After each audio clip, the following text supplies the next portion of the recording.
Mga reaksyon nila Anthony Davis at LeBron James sa kanilang mga performance laban sa Phoenix Suns yan ang ating pag-uusapan. Final seconds. Bryant for the win. Bang! Grabe pala ang ginawang diskarte ni Coach Darvin Ham para mapanatili si LeBron sa loob ng court. Inamin nga ni LeBron na ginamit daw nila ang kanilang mga natitirang timeout para ma-maximize nga daw nila ang kanyang mga minuto.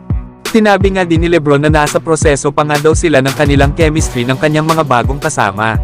Kaya naman kinakailangan pa daw talaga nila ng oras para dito. Na kung mapapansin nga daw ay gumagamit ang kanilang kupunan ng iba't ibang lineups na lalo na daw sa fourth quarter. The first time nga daw nilang gamitin ang lineup na magkakasama sila nila Christian Wood, Gabe Vincent, Anthony Davis at Austin Reeves. Kaya tinitingnan daw talaga ng kanilang kupunan kung anong lineup ba daw ang okay para sa kanila. Sa madaling salita mga idol ay pinag-aaralan pa talaga ng Lakers ang kanilang chemistry at best lineup na gagamitin sa loob ng court. Pero kumpiyansa pa nga rin daw si LeBron sa kakayahan ng kanilang kupunan. Sa kabila ng kanilang mga ginagawang eksperimento sa kanilang lineups. Samantalang marami ding sinabi si LeBron sa mga alaala nila ni Kevin Durant. Pero hindi nga daw nito sasayangin ang pagkakataon ng kanilang naging matchup ni Durant. Lalo at kakaunti na nga lang daw ang kanilang mga laban sa kanilang paghaharap sa NBA. Na alam naman natin mga idol na tumatanda na rin itong si LeBron. Habang inamin nga din ni LeBron mga idol na masyado nga daw silang kampante kanina. Lalo at binigyan nga daw nila ang Phoenix Suns ng mga second chance points. Kaya naman ito daw ang pumatay sa kanila sa first half. Kaya naman ay gumawa daw sila ng adjustment matapos ang first half. At dito na nga daw nila ginamit ang kanilang matinding depensa para pigilan at kunin ang panalo sa Phoenix Suns. Samantalang sa naging interview naman ni Anthony Davis, ay natanong naman ito patungkol sa naging depensa ni Christian Wood lalo na sa fourth quarter. Ayon pa kay Anthony Davis ay tinanggap daw ni Christian Wood ang naging challenge sa kanya.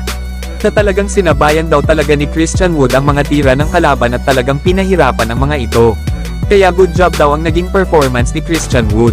Na ang naging trabaho naman daw nila Davis ay masigurado na makuha ang bola kapag sumable ang kalaban. Ito daw ay para hindi na makagawa ng second chance points ang Phoenix Suns.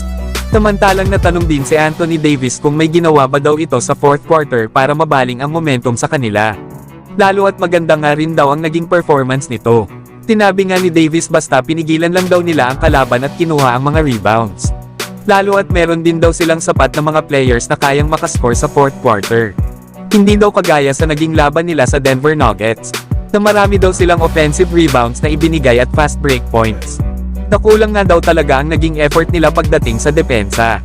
Kaya naman sa naging laban nila sa Phoenix Suns kanina lalo na sa fourth quarter, ay sinigurado daw nila at ng kanyang mga kasama sa loob ng court, na nagkakaintindihan daw sila lalo na sa mga switching. Tinutulungan nga din daw nila ang bawat isa sa depensa. Yan nga mga idol ang mga sinabi ni Anthony Davis, na malinaw na unti-unti nang nagkakaintindihan ng mga players ng Lakers sa loob ng court. Na ipinakita nga nila ang kanilang matinding disiplina pagdating sa depensa. Na bagamat matindi ang performance ni Kevin Durant na kung saan ay meron itong 39 points. Ay sinigurado naman ng Lakers na malilimitahan nila ito sa fourth quarter. At ito nga rin ang inamin ni Kevin Durant sa kanyang naging interview. Na talaga naman daw na parang halos lahat daw ng Lakers players na nasa loob ng court na bumabantay sa kanya. Ay kinukuyog siya lalo na sa paint area sa gitna.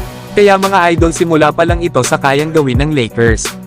Nawala pa nga sa kanila ang kanilang pinaka-best defender na si Jared Vanderbilt. Kaya tingnan natin mga idol sa next game ng Lakers laban sa Sacramento Kings. Kung magpapatuloy na ba ang panalo ng kanilang kupunan. So hanggang dito na lang tayo mga idol. At huwag nyo naman kalimutan mag-subscribe bilang pagsuporta.